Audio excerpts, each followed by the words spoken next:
కనకదుర్గ ఆలయం ఆంధ్రప్రదేశ్లోని ఒక ప్రసిద్ధమైన దేవస్థానం. ఇది విజయవాడ నగరంలో కృష్ణానది ఒడ్డున ఇంద్రకీలాద్రి పర్వతం మీద ఉంది. ఇది ఆంధ్రప్రదేశ్లో ఉన్న ఈ రాష్ట్రంలోని రెండవ పెద్ద దేవాలయం. హిందూ పురాణాల్లో కూడా అమ్మవారి గురించి ప్రస్తావన ఉంది. ఆలయంలో అమ్మవారి విగ్రహం సుమారు 4 అడుగుల ఎత్తు ఉంటుంది. మిరిమిట్లు గొలిపే ఆభరణాలు పూలతో అలంకరించబడి ఉంటుంది. మూర్తికి 8 చేతులున్నాయి. ఒక్కో చేతిలో ఒక్కో ఆయుధం ఉంటుంది. త్రిశూలంతో మహిషాసురుని గుండెలో పొడుస్తున్న భంగిమ ఉంటుంది. కృతయుగానికి పూర్వం కీలుడు అనే యక్షుడు అమ్మవారిని గురించి తపస్సు చేసి ప్రత్యక్షం చేసుకుని ఆమెను తన హృదయ స్థానంలో నిలిచి ఉండమని కోరాడు.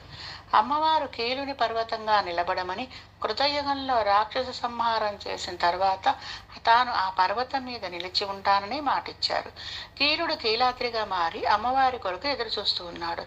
అమ్మవారిని చేయించుకోవటానికి ఇంద్రాది దేవతలు ఇక్కడికి తరచూ రావటం వలన కీలాద్రి ఇంద్రకీలాద్రిగా మారింది. ఇక్కడ వెలిసిన మహిషాసుర మర్దిని ఆమె కనకవర్ణంతో వెలుగుతున్న కారణంగా కనకదుర్గ అయింది. ఇక్కడ అర్జునుడు శివుడి కొరకు తపస్సు చేసి శివుడి నుండి పాశుపతాస్త్రాన్ని పొందాడు. ఈ ప్రాంతం అందుమూలంగా విజయవాడ అయింది. ఇక్కడ ఆదిశంకరాచార్యులు తన పర్యటనలో అమ్మవారిని దర్శించి ఇక్కడ శ్రీచక్ర ప్రతిష్ఠ చేశారు అని ప్రతీతి. విజయవాడ కనకదుర్గ అమ్మవారు విడి రోజుల్లో ఘాట్ రోడ్డు ఉంటుంది. బస్సులు అవి వెళ్తాయి.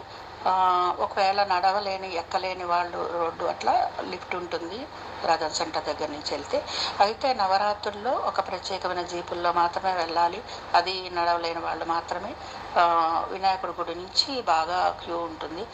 అమ్మవారికి రాజగోపురం చేయించారు. ఆ రాజగోపురం మండపం తర్వాత ముఖమండపం ఉంటుంది. అక్కడ చుట్టూ అమ్మవార్ల ఫోటోలు బంగారం ఫ్రేమ్లు ఉంటాయి. ఆ తర్వాత మెయిన్ ద్వారం ఉంటుంది. పైన పరమేశ్వరుడు, వినాయకుడు, సుబ్రహ్మణ్య స్వామి, అమ్మలగన్న అమ్మ పోతనమాచల పద్యం ఉంటుంది. ఆ గడప దాటంగానే కుడి ఎడమల్లో బంగారు రంగు గల లక్ష్మీ సరస్వతుల రేకుల ఉంటాయి. ఆ తర్వాత అమ్మవారు చుట్టూ బంగారం ఆర్చి వాటి మీద ఇటు వినాయకుడు, ఇటు సుబ్రహ్మణ్య స్వామి, అటు అన్ని దుర్గలు ఉన్న ఇది ఉంటుంది. ముందు శ్రీచక్రం ఉంటుంది. తర్వాత నయన మనోహరంగా అమ్మవారు చల్లగా చూస్తుంటారు. ఎర్రటి పెదవులు, తాంబూల పూరితముఖి దాడిమి అన్నట్టుగా అలాంటి పెదవులతో చిరునవ్వులు చిందిస్తూ ఉంటుంది. అమ్మవారు ముక్కరు ఉంటుంది. ఇటు రౌండ్ ముక్కరు ఉంటుంది, ముందు ఉంటుంది ముక్కెర. అమ్మవారికి చంద్రవంక సూర్యుడు ఉంటాయి. కిరీటం ఉంటుంది. పూలు పెద్ద పెద్ద మాలలు అలంకరిస్తారు. తర్వాత అభయహస్తాలు ఉంటాయి. ఒక త్రిశూలం పట్టుకొని ఉంటుంది. తర్వాత సింహవాహనం ఉంటుంది. పాదాలు కదం తొక్కుతూ అన్నట్టుగా ఒక కాలు పైకి ఒక కాలు కిందకే పెట్టి బంగారు పాదాలతో ఉంటుంది తల్లి. తర్వాత ఆ పట్టు చీరలు కూడా ఒక 4-5 కడతారు. ఎక్కువగా ఆకుపచ్చ, పసుపు, ఎరుపు, గ్రీను అలా వివిధ రకాలతో అమ్మవారికి అంచులు కనిపిస్తూ 4-5 చీరలు కనిపిస్తూ చాలా కనుల పండుగగా ఉంటుంది. అమ్మవారు ఒక్కొక్క అవతారంలో ఒక్కొక్క విశేషంగా ఉంటుంది. కానీ నిజదుర్గారు దేవి ఈ రకంగా ఉంటుంది. అమ్మవారి ముందు శ్రీచక్రం, దాని నిండా కుంకుమ పూజ, జపీఠం వేసుకుని పూజారి తీర్థం వేస్తూ కుంకుమ పట్లాడిస్తూ ఉంటారు. అమ్మవారి సౌందర్యం చూడటానికి 1000 కన్నులు చాలవు. హ్రీంకారాసన గర్భితానలసికాం సౌంక్లీం కళాభిభృతిం సౌవర్ణాంబరధారిణీం వరసుధాదౌతాం త్రినేత్రోజ్వలాం వందే వందే పుస్తకపాశమంకుశధరాం షడ్భూషితాముజ్వలాం త్వాం గౌరీం త్రిపురాం పరాత్పరకలాం శ్రీచక్ర సంచారిణీ.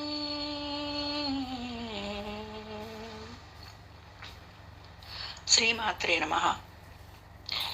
దసరా హిందువులకు ఒక ముఖ్యమైన పండుగ. ఆశ్వయుజ శుద్ధ పాడ్యము నుండి ఆశ్వయుజ శుద్ధ నవమి వరకు 9 రోజులు దేవీ నవరాత్రులు. 10వ రోజు విజయదశమి కలిపి దసరా అంటారు.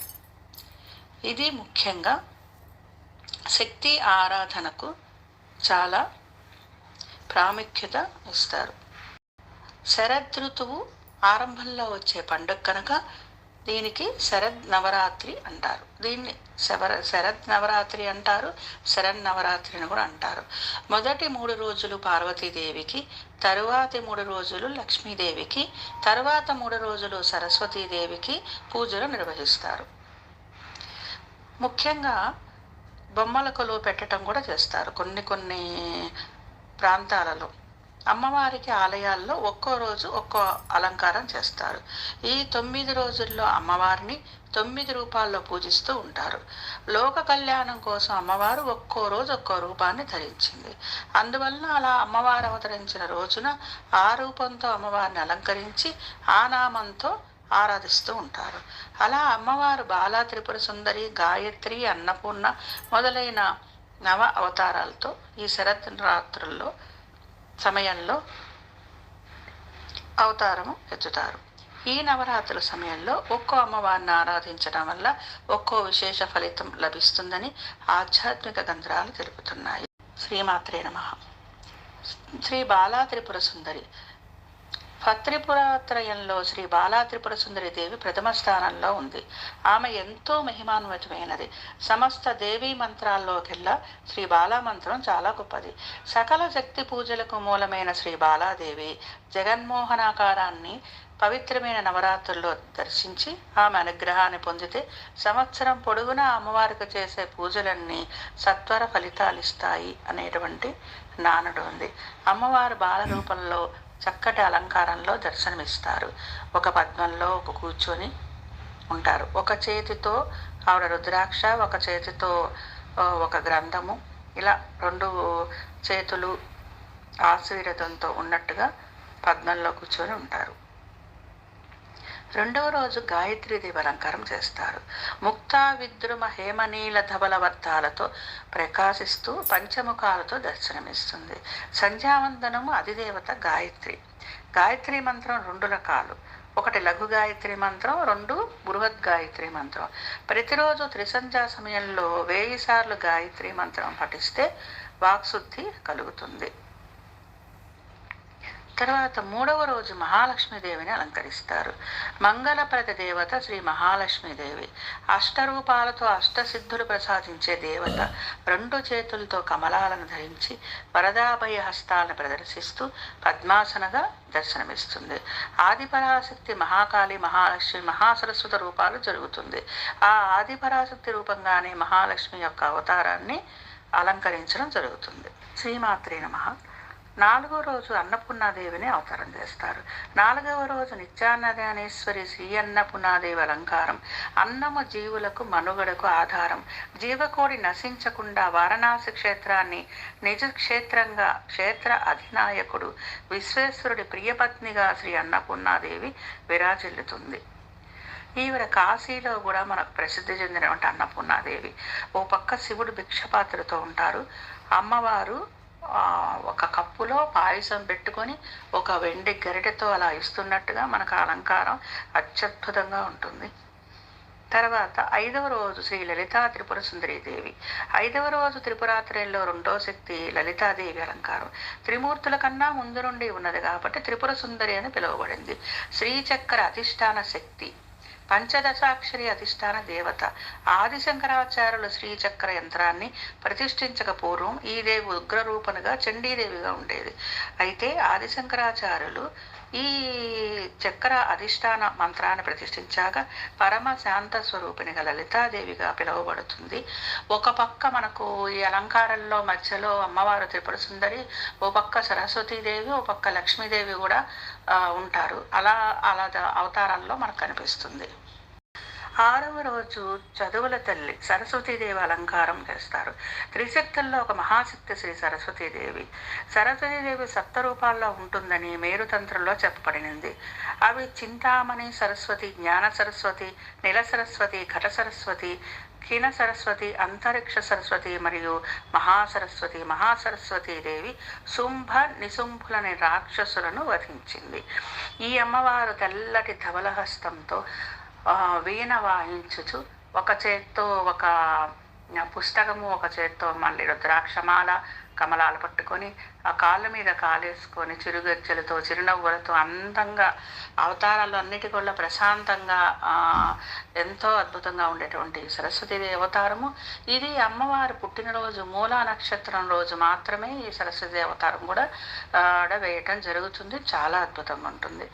ఇకపోతే 7వ రోజు అమ్మవారు నిజస్వరూపమైన దుర్గాదేవి అవతారము. 7వ రోజు దుర్గతులు నాశనం చేసేసి దుర్గాదేవి అలంకారం.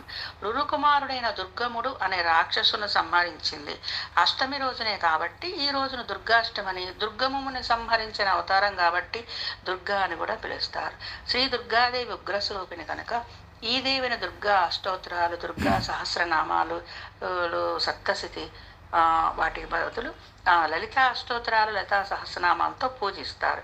ఎందుకంటే లలితాదేవి పరమ శాంత స్వరూపం కనుక అమ్మవారు త్రిశూలంతో ఇట్లా కింద రాక్షసులను చంపుతున్నట్టుగా ఉంటుంది. కింద ఒక రాక్షసుని తల ఉంటుంది. అమ్మవారు అన్ని ఆయుధాలు ధరించి చక్కగా ఎర్రచీర ధరించి ఉంటారు. ఇకపోతే 8వ రోజు శ్రీ మహిషాసురమర్దిని దేవి అవతారము. మహిషాసురుని చంపటానికి దేవతలందరూ తమ శక్తులను ప్రదానం